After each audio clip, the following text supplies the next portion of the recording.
نحمده ونسلم على رسوله الكريم اما بعد فاعوذ باللہ من الشیطان الرجیم بسم اللہ الرحمن الرحیم۔ سامعین و ناظرین اکرام، السلام علیکم۔ آپ کی خدمت میں ایک مرتبہ پھر اسلامی خزانہ لے کر حاضر ہوں اور امید کرتا ہوں کہ آپ اللہ پاک کے فضل و کرم سے بالکل خیریت سے ہوں گے۔ سامعین و ناظرین اکرام، آسمانی کتابیں اور صحیفے، یہ موضوع آپ کے ساتھ بانٹنے کی کوشش کروں گا، اور مجھے اللہ پاک سے پوری امید ہے کہ آپ کو اس اسلامی خزانے سے ضرور فائدہ حاصل ہوگا، اور اسی کے ساتھ ساتھ آپ ہمارے اس اسلامی خزانہ آفیشیل چینل کو ضرور سبسکرائب کریں تاکہ ہماری آنے والی ہر نئی ویڈیو آپ تک باقاعدگی سے پہنچتی رہے اور ہماری بھی حوصلہ افزائی ہوتی رہے۔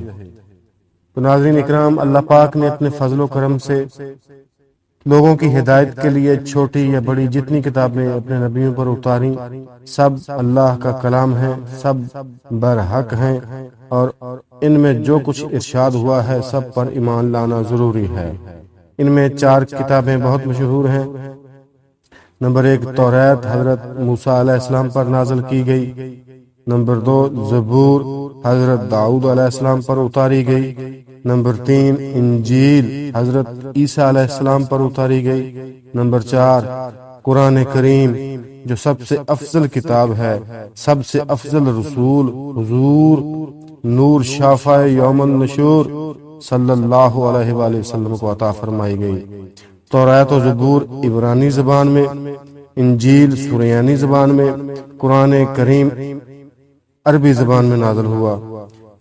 ناظرین کرام، اگلی کتابوں کی حفاظت اللہ پاک نے ان امتوں کے سپرد کی تھی، مگر ان سے کتابوں کی حفاظت نہ ہو سکی، اور کلام الہی جیسا اترا تھا ان کے ہاتھوں میں ویسا باقی نہ رہا، بلکہ ان کے شریروں نے تو ان میں تحریفیں کر دیں، یعنی اپنی خواہش کے مطابق کہیں گھٹا دیا اور کہیں بڑھا دیا۔ سامعین کرام، چونکہ یہ دین ہمیشہ رہنے والا ہے، لہذا قرآن عظیم کی حفاظت اللہ عز و جل نے اپنے ذمے لے رکھی ہے کہ تحریف و تبدیل اور کمی بیشی سے اس کی حفاظت فرماتا ہے۔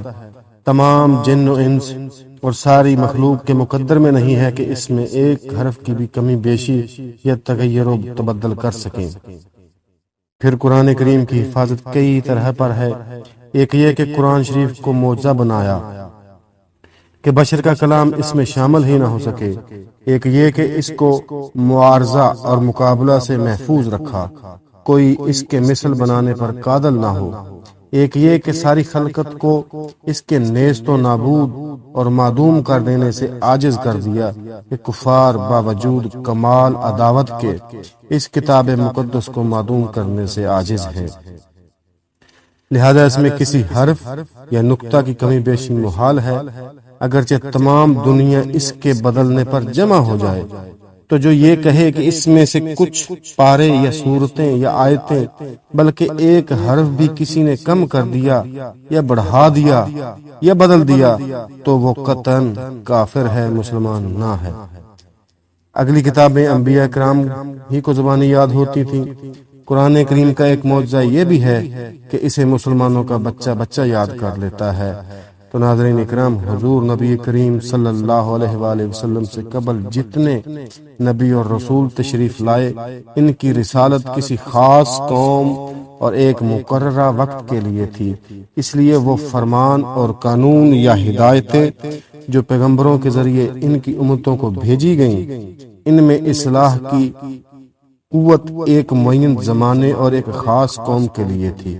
لہٰذا اگر تھوڑی دیر کے لیے یہ فرض کر دیا جائے کہ آسمانی کتابوں کا وجود اس وقت بھی بائنا موجود ہے، تب بھی وہ تمام عالم انسانی کے لیے کامل دستور العمل نہ سمجھی جائیں گی۔ ایسا کامل دستور العمل یا ضابطہ حیات جو زندگی کے تمام شعبوں اور انسانی ترقی کے تمام مرحلوں میں صحیح رہنمائی فرمائے، وہ صرف ایک ہی صحیفہ آسمانی ہے جس کا نام قرآن مجید ہے۔ اسی لیے ہم سب مسلمانوں کا عقیدہ ہے کہ قرآن مجید نے اگلی کتابوں کے بہت سے احکام منسوخ کر دیے۔ کسی حکم کے منسوخ ہونے کا مطلب یہ ہے کہ بعض احکام کسی خاص وقت کے لیے ہوتے ہیں جو علم الہی میں ہوتا ہے، مگر امت پر یہ ظاہر نہیں کیا جاتا کہ یہ حکم فلاں وقت تک کے لیے ہے۔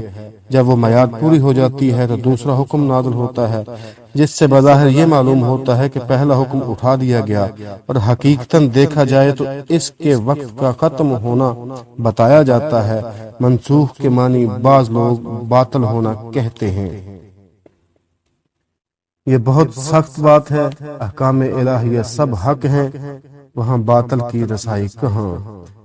ناظرین اکرام، قرآن مجید 23 برس کی مدت میں تھوڑا تھوڑا حسب حاجت نازل ہوا۔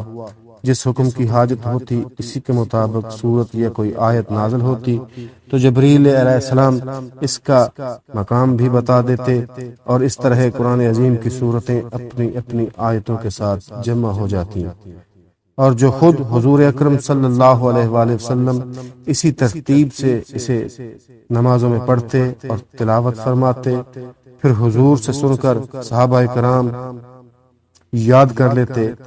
غرض قرآن عظیم کی تربیت اللہ پاک کے حکم سے جبریل علیہ السلام کے بیان کے مطابق اور لوح محفوظ کی ترتیب کے موافق حضور اکرم صلی اللہ علیہ وآلہ وسلم کے زمانہ اقدس ہی میں واقع ہوئی تھی۔ یہی ترتیب آج بھی باقی ہے اور قیامت تک باقی رہے گی۔ ناظرین کرام، خلق اللہ کی اصلاح و فلاح کے لیے اللہ تعالیٰ کی اتاری ہوئی مختصر سی چھوٹی چھوٹی کتابیں یا ورق جو قرآن شریف سے پہلے اتارے گئے، انہیں صحیفے کہتے ہیں۔ ان میں اچھی اچھی مفید نصیحتیں اور کارآمد باتیں ہوتی ہیں۔ قرآن کریم صحف ابراہیم و موسیٰ کا ذکر ہے، اور یہ ان کے سوا باقی تمام آسمانی صحیفے حق ہیں اور سب پر ایمان ضروری ہے۔ ناظرین اکرام، والسلام۔